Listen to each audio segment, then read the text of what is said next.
Fundación Libertad y Desarrollo presenta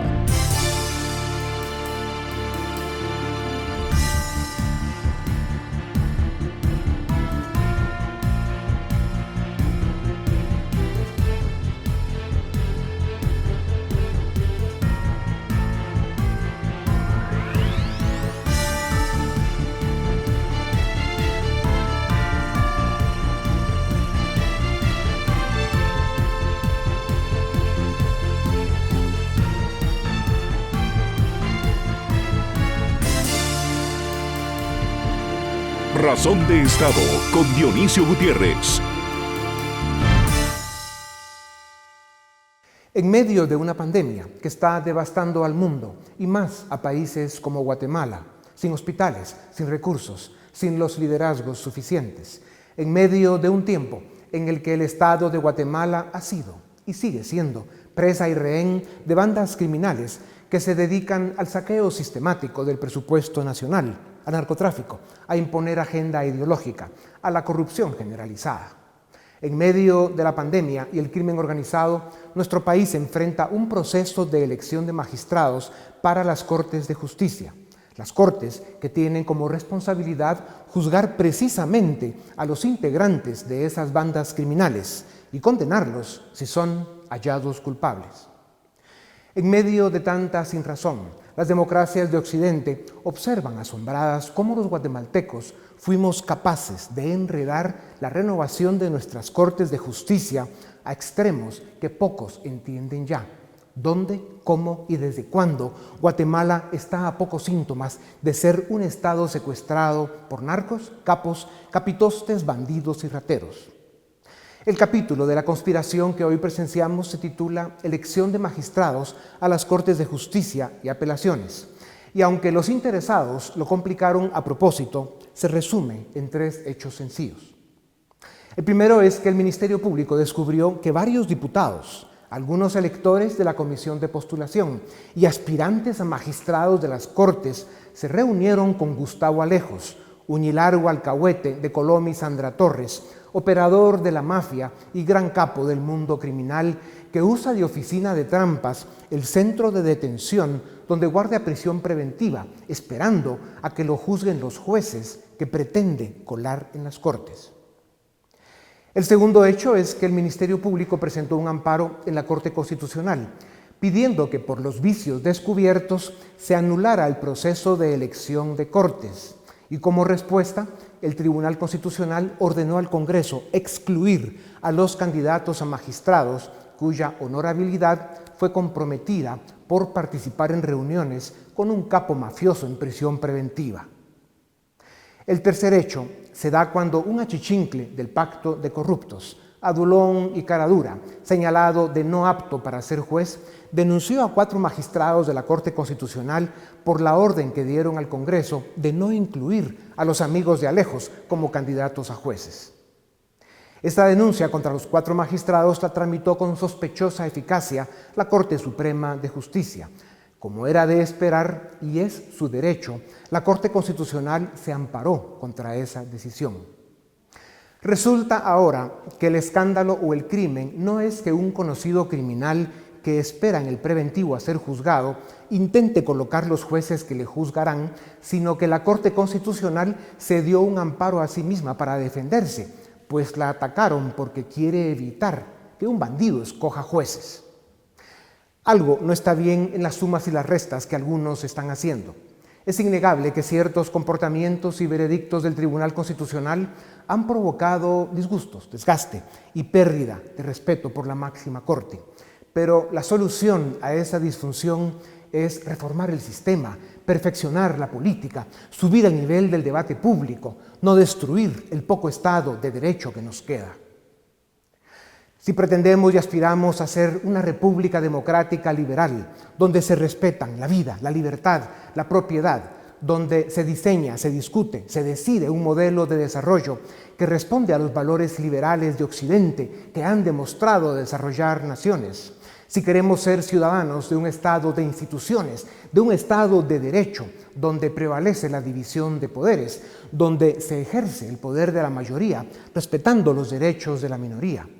Si merecemos vivir en una nación libre, donde la libertad se aprecia como el valor primordial del ser humano, llegó la hora de enfrentar al enemigo que nos tiene condenados al fracaso, el subdesarrollo político.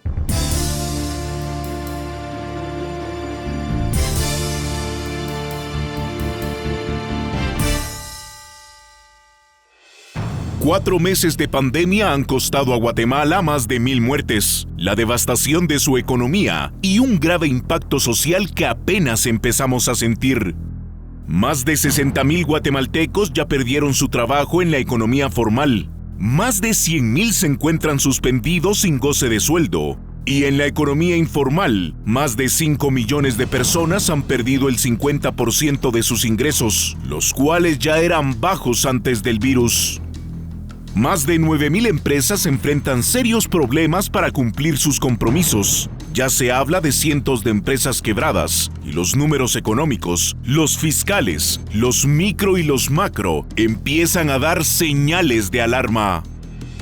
Todos los países del mundo están en crisis y sufriendo las consecuencias que provoca una pandemia. No hay soluciones fáciles ni efectivas. Con el paso de los días se hace evidente que la mejor opción para los gobiernos, en especial en el mundo subdesarrollado, es dejar a los ciudadanos en libertad, pero informarles a través de campañas masivas sobre el virus, sobre cómo protegerse, sobre la importancia de su temprana detección y sobre las medicinas apropiadas para controlar los síntomas. Si no hay hospitales o están colapsados, alertar y educar a la población sobre estos temas es lo responsable, lo decente y lo humano. Los encierros y los toques de queda deben ser voluntarios. Cada ciudadano sabrá mejor cómo defenderse y cómo proteger a los suyos, y más en países donde la mitad de la población o más trabaja en la informalidad. Estas son las políticas públicas que en tiempos de pandemia darán mejor resultado en países subdesarrollados. Esta responsabilidad de Estado debe partir de un doloroso acto de humildad que reconoce que las pandemias traen contagio, muerte y devastación económica y social. Encima de la gravedad de esta crisis, Guatemala lleva décadas sufriendo otra pandemia, la que provocan criminales y mafiosos que, convertidos en políticos de profesión, se dedican a la corrupción, al narcotráfico y a la captura criminal del Estado. Su objetivo hoy es secuestrar el sistema de justicia para asegurar impunidad, para asfixiar el escaso Estado de Derecho que nos queda. Esta mafia criminal está formada por expresidentes, excandidatos, exfuncionarios, diputados, exdiputados, magistrados, exmagistrados, financistas y operadores de la mafia, entre los que sobresalen Sandra Torres, Gustavo Alejos, Pérez Molina, Valdizón, Portillo, Felipe Alejos, Sofía Hernández, Javier Hernández y decenas de cómplices, achichincles, títeres, camanduleros, chapuceros, estafadores, pillos y demás virus que forman el bajo mundo político criminal. Esta tenebrosa colección de parásitos pretende defenestrar y descalificar magistrados constitucionales que le resultan incómodos e intenta amedrentar a los jueces independientes que quedan en el sistema de justicia para consolidar la captura de la justicia y perpetuar un sistema creado desde la corrupción, para la corrupción y por la corrupción. A pesar de estar en medio de una pandemia y a pesar del dolor y el caos que está causando, los ciudadanos debemos saber y entender que este nuevo ataque de esa mafia criminal busca tomar control de la Corte Suprema de Justicia y de las Cortes de Apelaciones para asegurar impunidad a sus crímenes y delitos. Este es el origen de los conflictos que hoy vemos y escuchamos y que causan tanta confusión. Tengámoslo claro. La justicia en Guatemala está bajo ataque desde las trincheras de la corrupción y la impunidad, porque los bandidos quieren consolidar el secuestro de nuestra democracia. El cuestionado grupo que controla el Congreso de los Diputados rehusó abiertamente obedecer una orden de la Corte de Constitucionalidad sobre la elección de Cortes de Justicia, en flagrante violación a la norma constitucional que impone respeto a la máxima autoridad en temas de ley. ¿Cómo pretendemos consolidar nuestra República Democrática si las instituciones mismas se rehúsan a acatar órdenes judiciales del máximo tribunal del país? ¿Cómo vamos a salir de la gravísima crisis que nos dejará la pandemia en una democracia secuestrada por la mafia, sin Estado de Derecho y sin certeza jurídica para la inversión y la creación de oportunidades? La Corte de Constitucionalidad debe evitar decisiones con sesgo político o ideológico que debilitan su independencia, y el resto del Estado, aunque no guste, debe respetar los veredictos del Tribunal Constitucional.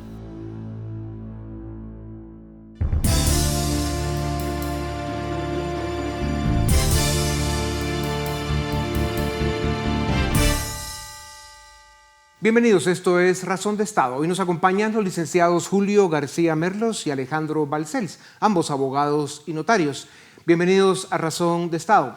Si me permiten, en 90 segundos intentaré hacer un resumen del complejo tema para el que tendremos 18 minutos para resolver. Es innegable que ciertos comportamientos y veredictos del Tribunal Constitucional han provocado disgustos, desgaste y pérdida de respeto por la máxima corte, pero la solución a esa disfunción es reformar el sistema, perfeccionar la política, subir el nivel del debate público, no destruir el poco Estado de Derecho que nos queda. Hoy tenemos un problema no menor que resolver, que es evitar que las bandas criminales sigan consolidando la captura del Estado a través del secuestro de las Cortes de Justicia, en este caso. El Ministerio Público, y resumo brevemente, descubrió que varios diputados, algunos electores de la Comisión de Postulación y aspirantes a magistrados de las Cortes se reunieron con Gustavo Alejos, detenido por corrupción y quien usa de oficina de tráficos y trampas el centro de detención donde guarda prisión preventiva, esperando a que lo juzguen los jueces que pretende colar en las Cortes, él mismo. El Ministerio Público presentó un amparo en la Corte Constitucional pidiendo que, por los vicios descubiertos, se anulara el proceso de elección de Cortes. Dicha Corte ordenó al Congreso excluir a los candidatos a magistrados cuya honorabilidad fue comprometida por participar en reuniones con un supuesto capo mafioso en prisión preventiva. Un operador, como capítulo siguiente, un operador de estas mafias señalado de no apto para ser juez, denunció a los 4 magistrados de la Corte Constitucional que ordenaron al Congreso no incluir a los amigos del reo Alejos como candidatos a jueces. Esa denuncia contra los 4 magistrados se hizo en la misma Corte Constitucional. Como era de esperar, y entiendo que es su derecho, se dieron a sí mismos un amparo. Resulta ahora que el escándalo o el crimen no es que un conocido criminal que espera en el preventivo a ser juzgado intente colocar los jueces que le juzgarán, sino que la Corte Constitucional se dio un amparo a sí misma para defenderse, pues la atacaron porque quería evitar que un bandido escoja jueces. Hay muchas cosas que corregir, mejorar y reformar en nuestro país, empezando con la misma Corte Constitucional, pero hoy lo responsable es evitar que las Cortes de Justicia sean aún más contaminadas por la mafia. Licenciado García Merlos, empecemos con usted. ¿No es sospechoso que desde las cárceles y desde el Congreso se conspire para decapitar a la Corte Constitucional por un autoamparo, cuando el verdadero problema de hoy es que el crimen organizado, nada nuevo, quiere secuestrar el sistema de justicia para que reine la impunidad? Definitivamente, Dionisio puso una pregunta, digamos que es importantísima para entender esta crisis, y hay que comprender que definitivamente el sistema de elección de cortes ha estado siempre manipulado por distintos sectores. La anterior estuvo manipulada por Alejandro Sinibaldi, por Manuel Valdizón, por distintos operadores como el rey del tenis, ¿verdad? Y es importante entender esto porque el sistema en gran medida ya está colapsado. Demostró pues que en papel era una buena idea, pero en la práctica lo que resultó, nunca nadie creo que se imaginó que habiendo 5 universidades o 4 universidades con reputación reconocida, iban a surgir nuevos 10 universidades con la intención de cooptar las comisiones de postulación. Creo que era difícil imaginarse lo que tan rápido iba a surgir esta perversión. Sin embargo, sí quiero señalar un punto que es muy importante en esta crisis respecto de las conclusiones que se llevan de la participación de Gustavo Alejos. Yo tuve la oportunidad de leer el informe del Ministerio Público, son 112 páginas, y la sentencia del expediente 1169 de la Corte de Constitucionalidad, que son 60 páginas. Lo decía Alex Balcells en alguno de sus comentarios en Twitter, creo yo, que mucha gente se apresura a comentar y ni siquiera lee los expedientes, y también se ataca fácilmente que alguien, digamos, que critica una sentencia o una investigación es del pacto de corruptos para desacreditarlo. Hay algunas cuestiones que me preocupan de esa investigación. De la investigación del Ministerio Público sí quiero señalar que no encontré prueba alguna. Eso es muy preocupante. Solo para entender su argumento, licenciado García Merlos, ¿no encontró prueba alguna de lo que sucedió en las reuniones que tuvo Gustavo Alejos en prisión preventiva con el grupo de aspirantes a magistrados, diputados y digamos, miembros de la comisión de postulación?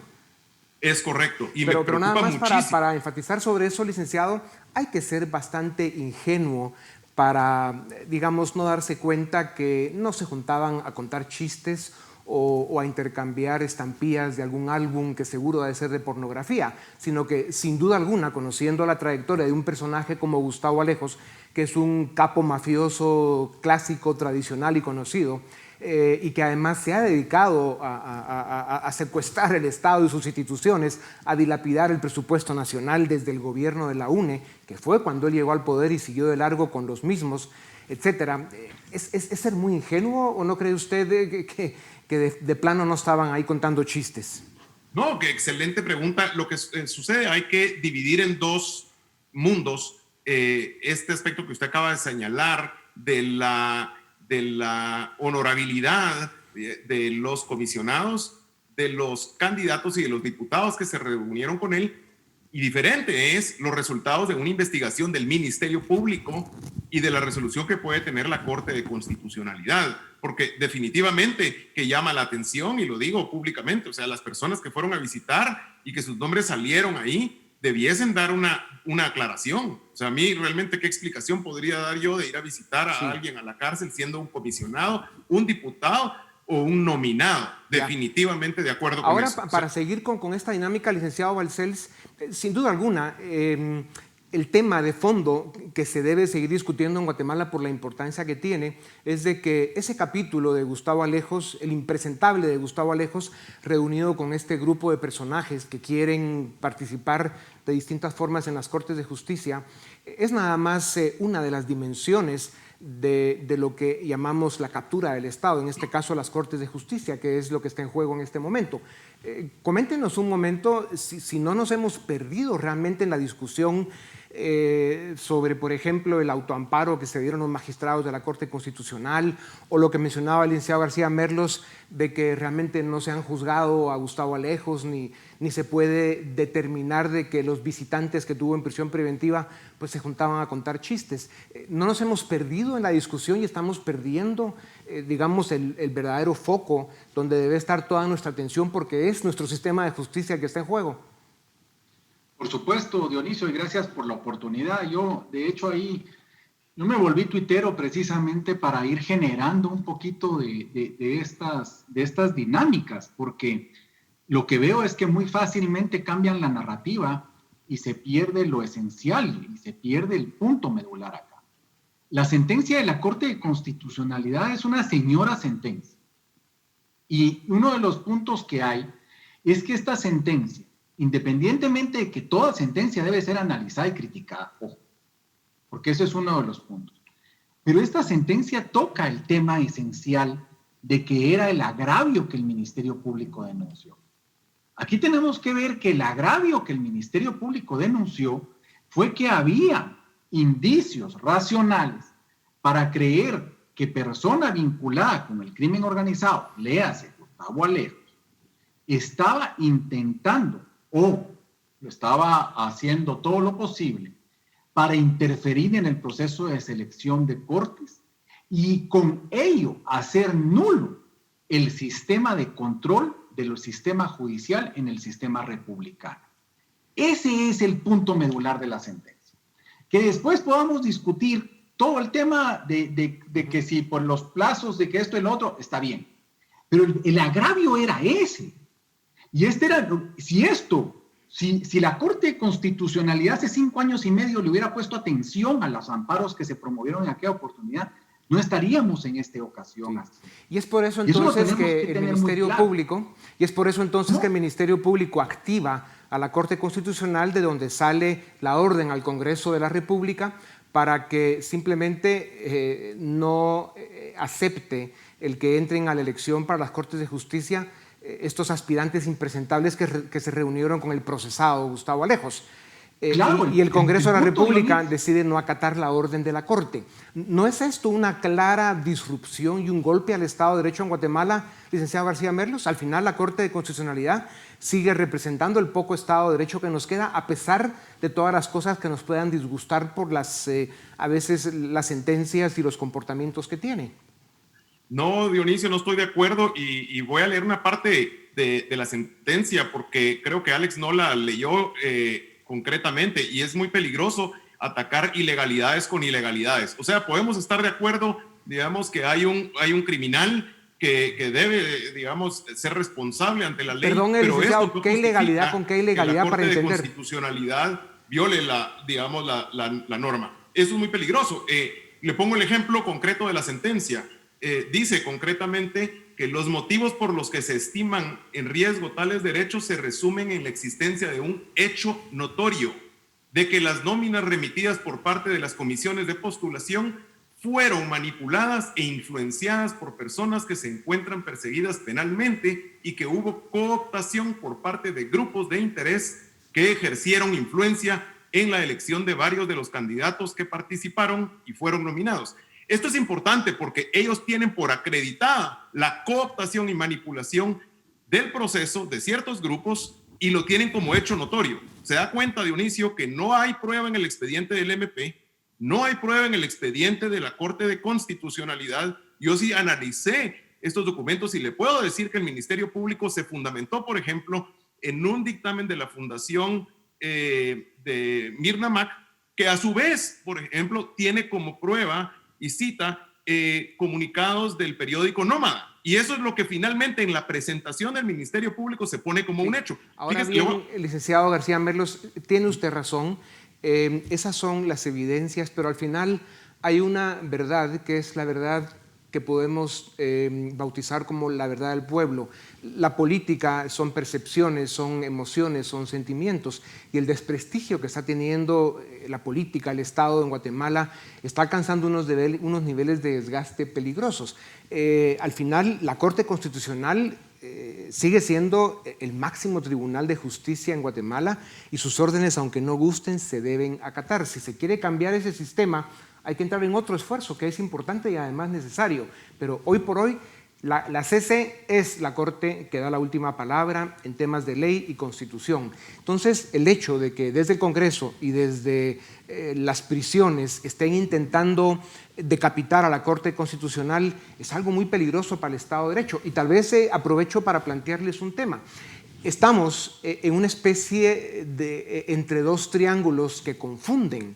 El triángulo enemigo de la Corte Constitucional, que lo ponemos a la Corte en la punta del triángulo, y abajo, en una de las esquinas del triángulo, se reúnen quienes tienen críticas y reclamos válidos a comportamientos y existencias de dicho tribunal, como puede ser el caso del licenciado García Merlos, que es un profesional de reconocida honorabilidad.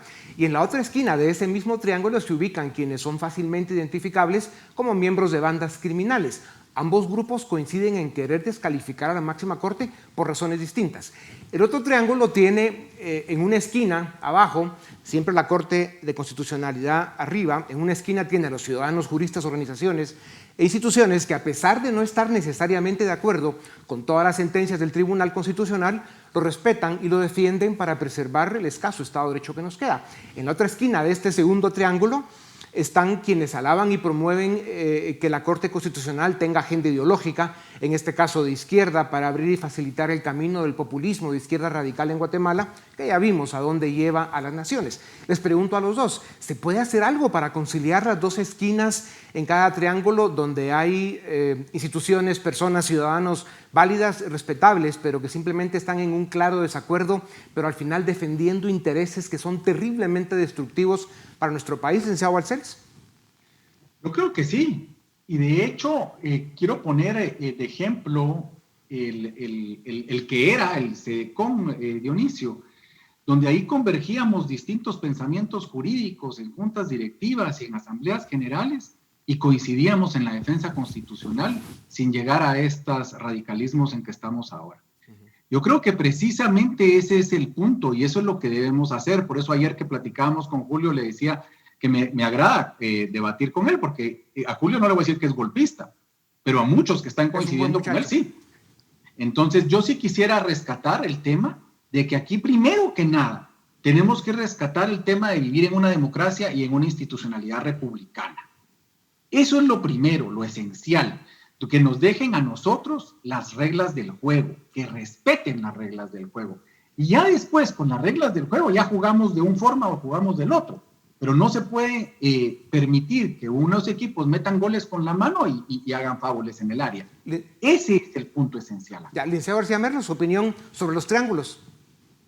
No, definitivamente nosotros tenemos que generar debate. Este espacio es muy interesante porque se ponen los puntos sobre las IES y cuando eso empieza a suceder, empezamos nosotros a ver que coincidimos. Por ejemplo, el hecho que yo haya criticado a la CC y como muchas veces no hay espacio, no me da espacio para criticar a la Corte Suprema de Justicia, pero la Corte Suprema de Justicia por años ha cometido ilegalidades a la hora de integrarse en la Corte Suprema de Justicia. El Congreso también, yo lo decía, que los diputados realmente por decencia, por ética, deberían de explicar qué fueron a hacer a visitar a un presidiario que es conocido operador político. Ahora, eso no hay que confundirlo, por eso quería explicarme, porque puede hacer que tengamos más puntos de coincidencia que de oposición. Eso no hay que confundirlo con que yo exija que la Corte de Constitucionalidad, sea por tener probado un hecho, tenga que tener prueba de ello, claro, porque eso es muy peligroso. Ya. O que el Ministerio Público, si va a presentar una denuncia, la haga seriamente, porque no es lo mismo que lo hagamos los ciudadanos y que digamos, podemos decir, esta persona no es honorable,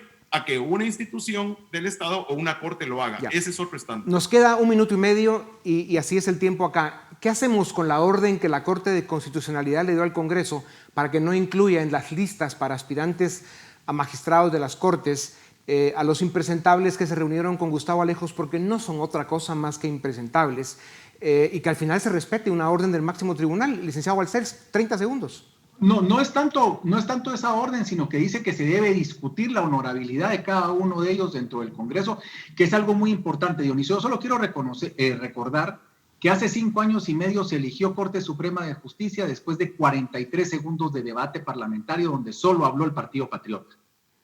Eso es lo que la Corte tal vez se fue a un extremo y puede ser criticable, y ahí estoy totalmente de acuerdo yo, porque ahora tienen que hablar todos. Pero el punto es que no puede un país serio elegir una Corte Suprema en pleno, o sea, los 13 magistrados, sin ni siquiera un debate parlamentario, que es lo que nosotros hemos hecho. Licenciado García Merlos.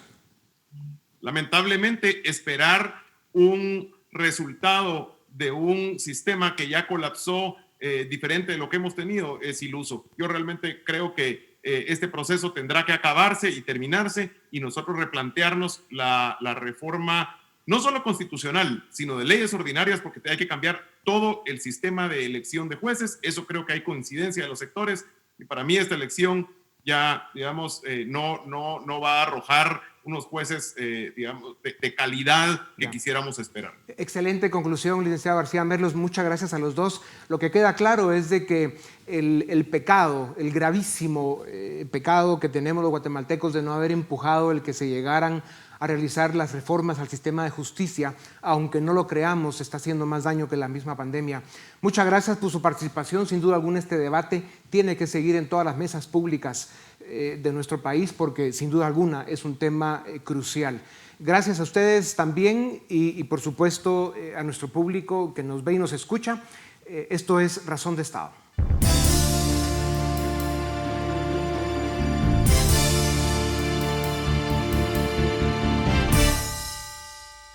Bienvenidos al debate en Razón de Estado. Hoy nos acompañan dos abogados, el licenciado José Echeverría y el licenciado Alexander Eichenstadt, para comentar los sucesos recientes que han pasado en el país, sobre todo en el contexto de la elección de magistrados de altas cortes, ¿no? Y a la dinámica en la que hemos entrado entre el Congreso y la Corte de Constitucionalidad.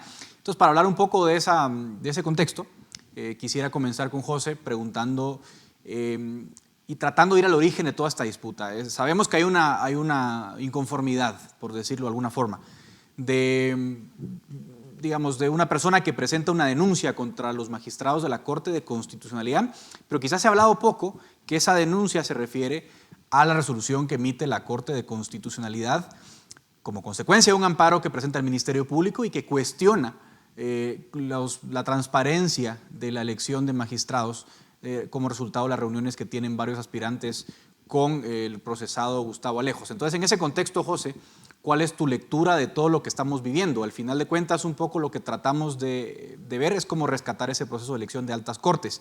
¿Cuál es tu lectura preliminar de toda esta situación que estamos viviendo? Yo creo que lo mencionas muy bien, Edgar. Pues primero que gusto poder estar con ustedes. Esto es una etapa más o un elemento más que se suma al atropellado proceso de elección de cortes. El origen de la denuncia, yo creo que es una denuncia con muy poco sustento.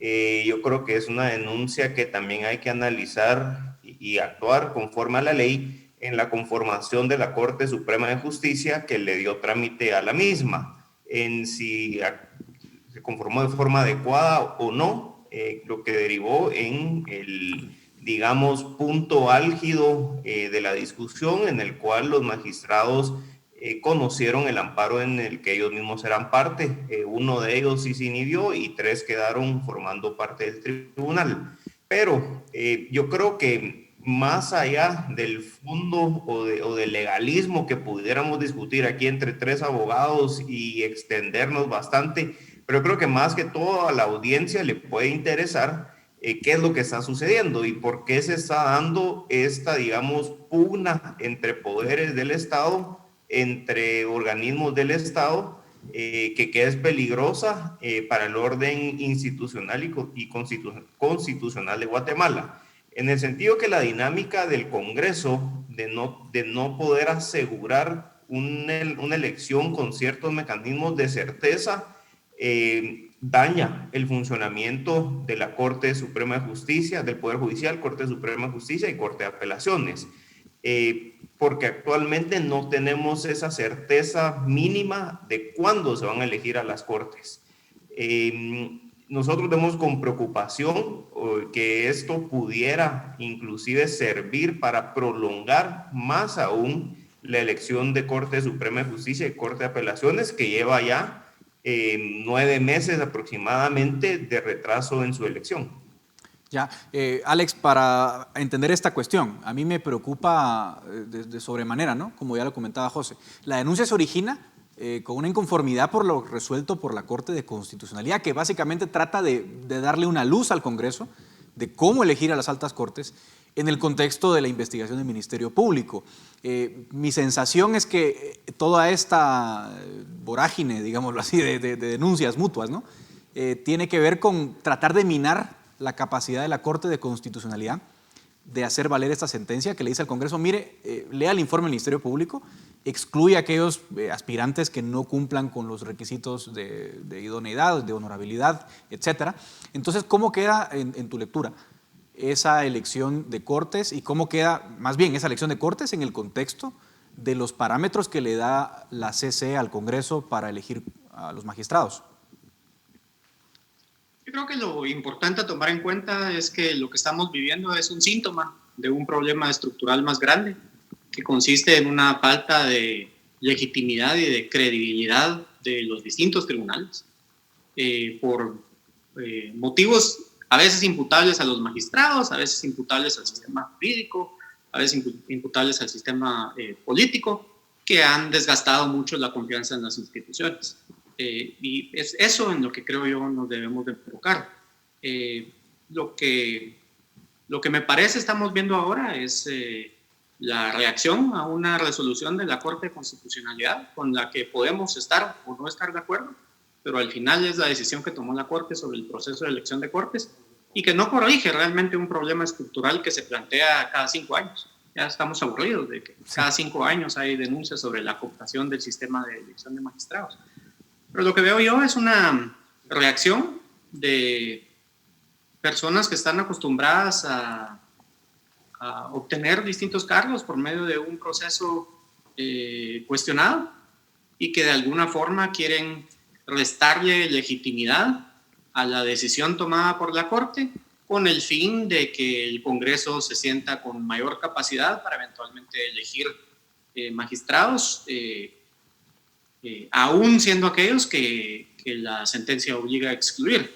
Pero esa solo es una parte de historia, ¿verdad? Yo creo que a ese grupo se han unido de forma no concertada necesariamente distintos actores que tienen una crítica válida y legítima a las actuaciones de la Corte de Constitucionalidad durante muchos años, por distintos motivos, ya sea por la diferencia de plazos en que se trata un caso u otro, por la velocidad con la que se emiten algunas resoluciones o simplemente porque no están de acuerdo.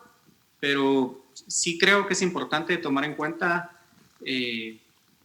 la polarización que eso genera y los efectos a largo plazo que podría incluir. Ahora, José, para entender un poco lo que se viene, ¿hasta dónde va a llegar ese enfrentamiento entre la Corte de Constitucionalidad y el Congreso? Porque lo que vimos es a un Congreso que no obedece, digamos, una petición de la Corte, bueno, una resolución de la Corte de enviar el expediente. Luego el Congreso denuncia a los magistrados y estamos así como un fuego cruzado del que no sabemos muy bien qué va a salir. ¿Cuál es tu lectura? ¿Qué va a pasar o qué podría pasar en estos días en ese enfrentamiento y quién podría salir en todo caso ganando de eso?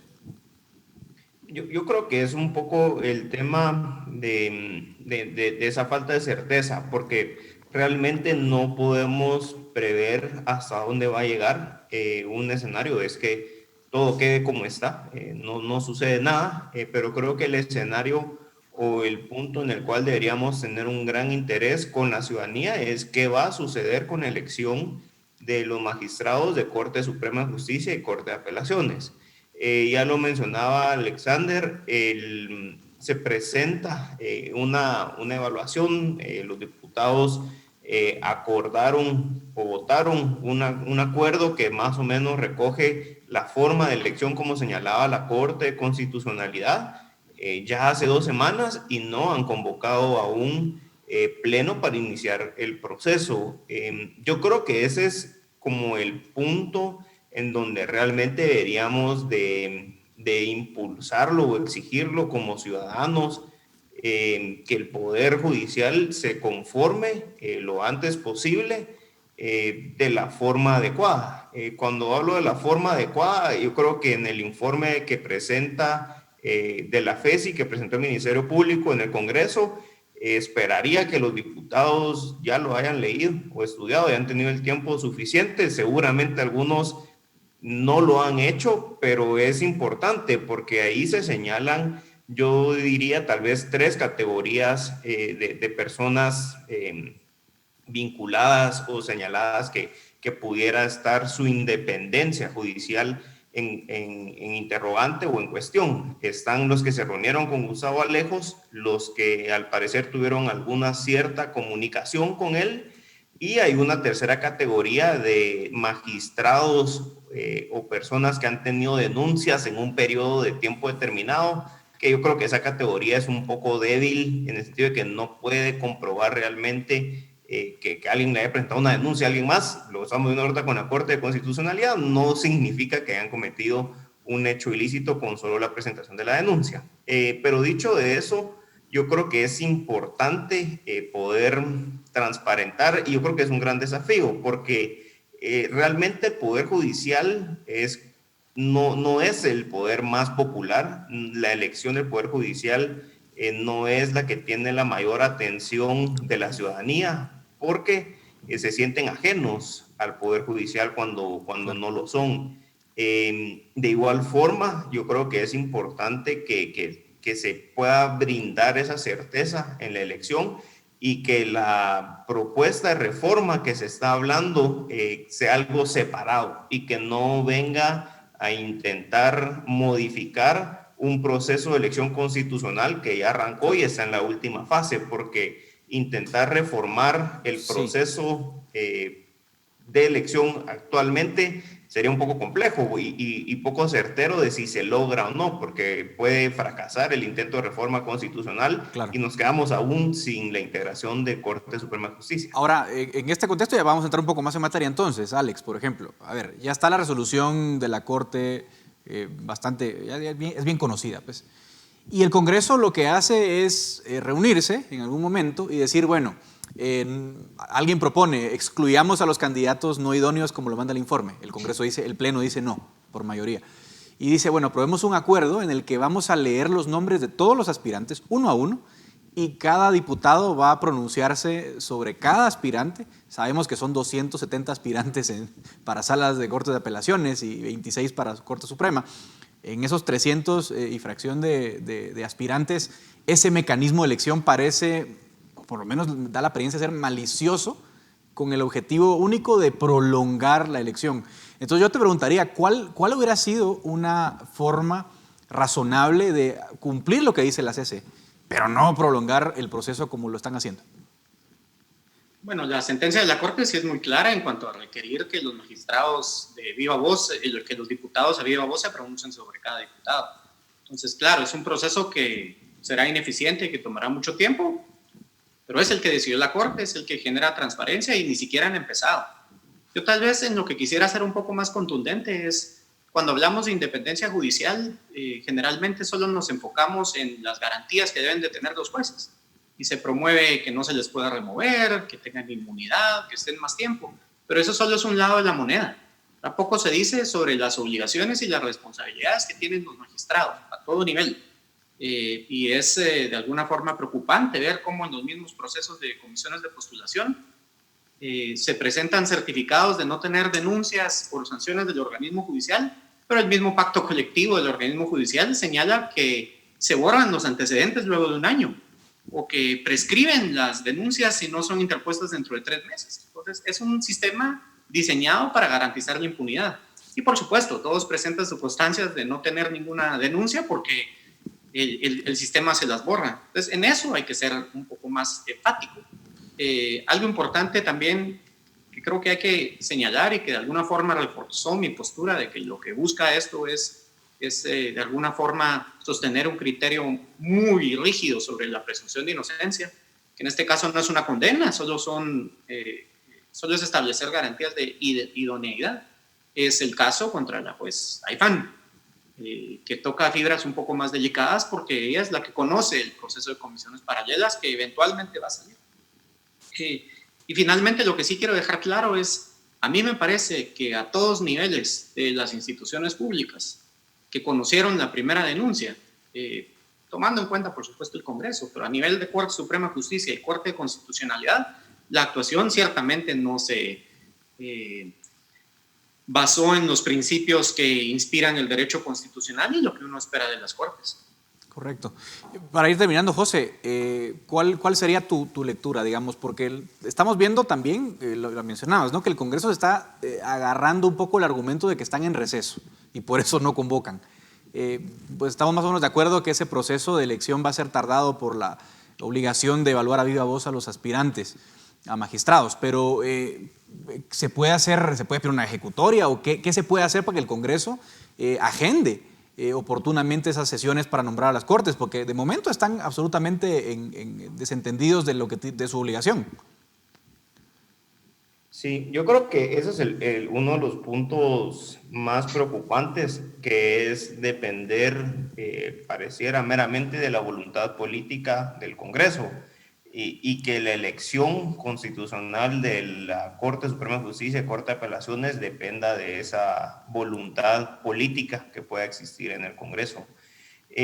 Yo creo que sí hay que encontrar cuál es la forma para poder brindar mayor certeza de cuándo se va a realizar o cuándo hay un límite. Recordemos el año pasado, en octubre del año pasado, estaba el plazo constitucional que medianamente o le podía poner ese límite al Congreso de obligarlos a elegir antes del vencimiento del plazo, porque tenían que asumir los nuevos magistrados en ese periodo.